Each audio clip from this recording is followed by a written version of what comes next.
Kahit umuulan sa ilang lugar, abay tag-init is not yet over. Ang isang tutang araw sa Bulacan, sabay-sabay na ang pag-inom ng tubig, pagtulog at pagpapalamig. Ito ang nahuli kam niyang trip. Ayan o, ang aso pong hate ang init, abay sa water dispenser kumakapit. Yan ang Beat the Heat entry ng tutang si Peachy. Ang kanyang inuman naging instant tambayan. Kwento ng fur mom na si Sheila, fresh from the bath at may aircon naman ang kanyang alaga. Pero dahil sa maalinsangang weather, abay, napasyesta sa kanyang dispenser. Sa lumbaba pa si Peachy sa kanyang post ala Sleeping Beauty. Hit ang video with more than 500,000 views. Palamig ka lang dyan, Peachy. Ikaw ay... Trending! Abay, marami sigurong bibili ng ganyang water dispenser sa may mga water pets dispenser nila. para sa pets. Nakakaantok ba pag ganyan ng pwesto? Mukha nga Feel na no? feel niya, oh. Tignan mo, yung mga bilbil, mega na. Nakatulog na halos dun sa kanyang dispenser. Oo. Ganyan kainit, no? Oh yes, syempre imagine mo sila nga may balahibo pa. Tayo init na init, At wala. kakaligo lang yan, ha? Hindi sila At may aircon pa. Oo, Social na hindi- social. Mga aso kasi hindi sila nagsisweat Ay, oo. sa katawan. Kaya ang Sa ilong init. lang. Maliit lang yung portion na yun. So, hindi Ayan. sila nakakapagpalamig ika nga. Yes, very good ka dyan ha, yung kanyang fur parent. Correct.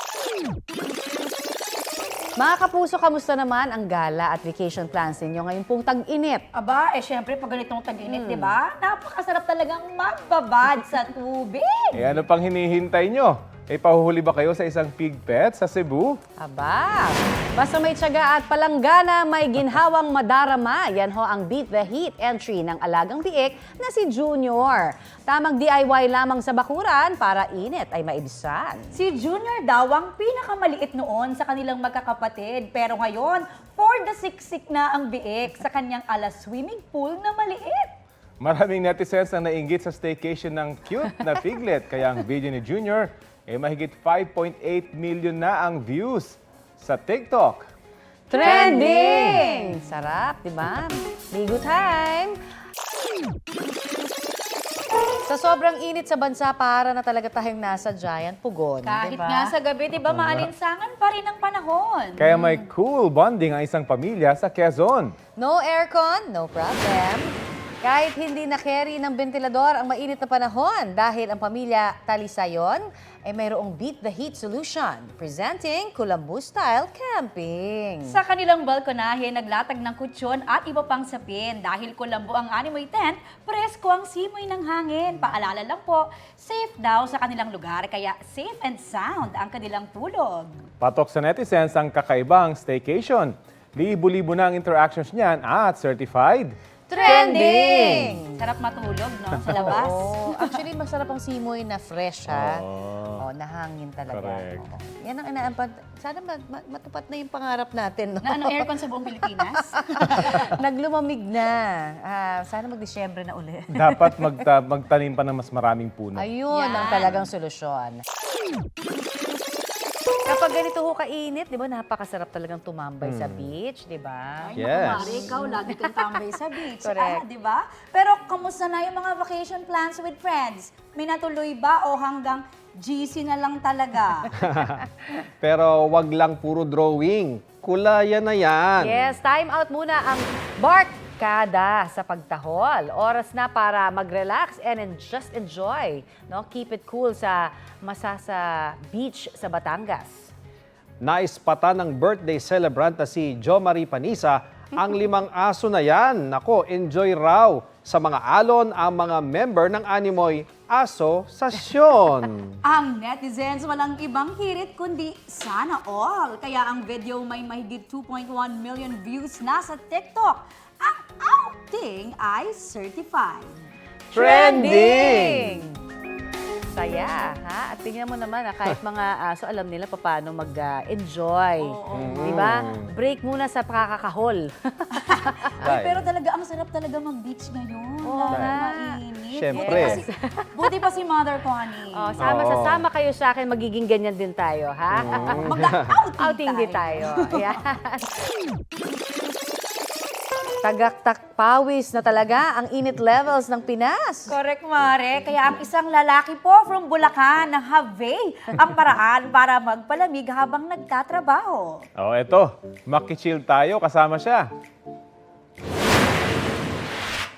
Work from home? No. Work from H2O. Ayun na nga.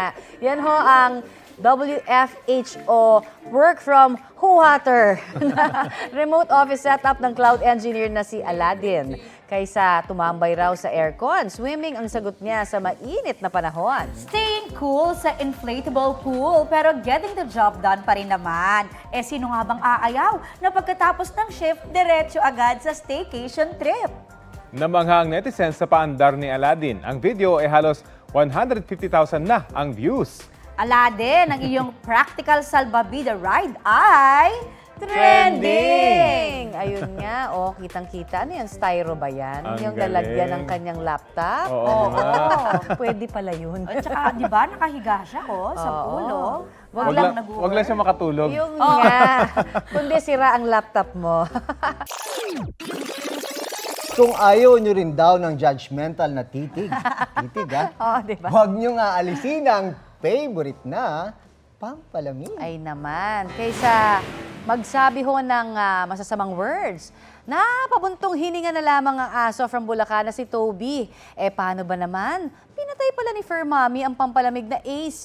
Sleeping tambay parati sa kwarto ang cutie Shih Tzu. Always on kasi ang aircon. Dahil work from home ang owner na si Crystal Dispo. Pero dahil off na noon sa trabaho, off na rin pala ang aircon.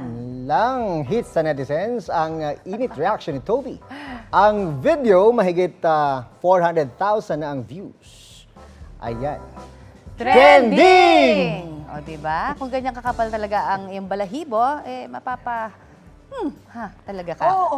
Buntong hininga. Tsaka iba ang ano niya, tingin niya ha. Masama ang tingin na. Huwag Ang- mo akong papatayan ng aircon. Ang electric bill, Ay, trending! Ayun lang. Yun ang iniisip kasi ng owner. Pero Diba? si Shih Tzu, wapak eh. Naman, Kaya nga daw mayaman si siya mama. fur baby, di ba? Kailangan bini-baby. Ayan. Marami sa mga artists inspired ang mga obra sa iba't ibang experiences sa buhay. Ang bida nating kiddie singer from Bulacan ay humugot ng inspirasyon sa init ng panahon. Sige nga, pakinggan natin. Ayoko mainit na panahon. Hindi ko alam kung bakit uwinit dito sa Pilipinas. Ayun na nga, awit talaga. Awit ang damang init sa bansa. Kaya ang 3-year-old na si Miguel Santiago, idinaan na lamang sa pagkanta. Sariling komposisyon niya na inspired ng maalinsang ang panahon. Kwento ni Mommy Roxanne, bida raw talaga ang kanilang baby sa kantahan. Pero maging siya ay nagulat noon kung saan napulot ni Miguel ang lyrics. Instant hit sa netizens ang song na tungkol sa init. Mahigit 1.7 million na ang views niyan. Ang lyrics mo, Miguel, ay certified Trending! Pakainit Galing. talaga. Akalain mo, munting bata, di ba? Oo nga. Iba ang creativity na nadadala ng init. Ang init, ano? Pero hindi ako magtataka pagka kunin niya ng mga rapper. Oo. Di ba? Pwede incorporate yan eh. Pwede. Oo nga, ayan. Ang Abangan galing, natin, abangan Invento natin. lang niya yung Oo lyrics nga. na Correct. na-inspire talaga siya sa sobrang init. O, tignan mo, Pero- kahit mainit ha. Tignan mo, panay-panay pa rin yung labas Oo niya nga. ha. Pero ang galing niya, talagang nagtataka siya, bakit ba mainit sa Pilipinas? Oo nga naman. Dapat may mag-explain sa kanya. Nasa Ayan. tropical area tayo. Miguel. Yes, very good, Miguel. Sana ay marami pang batang makapag-compose. At abangan natin yung kanyang mga susunod pang kanta. Ayun. Baka sa tag-ulan, meron Baka siya. meron din. oo. Abangan natin. Kapuso, alamin ang maiinit na balita. Bisitahin at mag-subscribe sa GMA Integrated News sa YouTube. Sa mga kapuso abroad, samahan nyo kami sa GMA Pinoy TV at sa www.gmanews.tv.